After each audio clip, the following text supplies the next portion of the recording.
our last video here in our guide here will be around pricing, right? So Mixpanel currently uses a pricing model around two plans. So you have a plan for events, and you have a plan for people or profiles.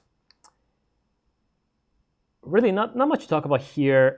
For one reason, actually, that Mixpanel is actually thinking about changing this pricing model sometime this year, sometime in 2019, and they're actually going to move to just a monthly track user model where you pay based on the number of monthly track users that you have.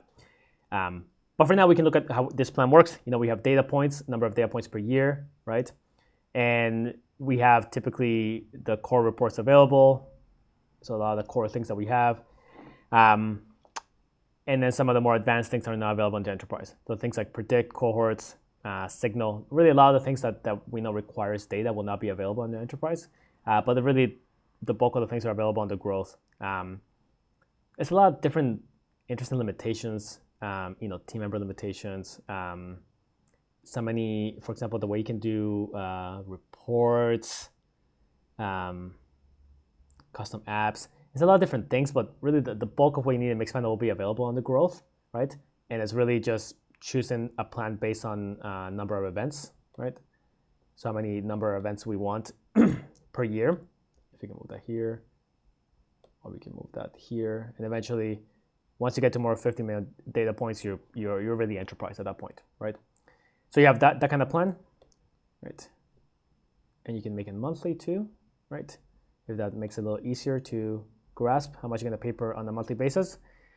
And then you have the profile plan. Typically, the profile plan is really what companies hit the most when it comes to limits.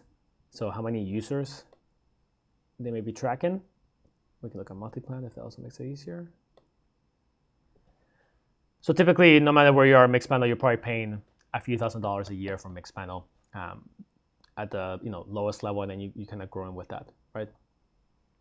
Again, once the new pricing model comes out, we'll see what that looks like, the monthly track users. But for now, this is what this plan is. I seen they have a blog post talking about this. That the pricing can be a bit confusing because you have all this different. Where am I?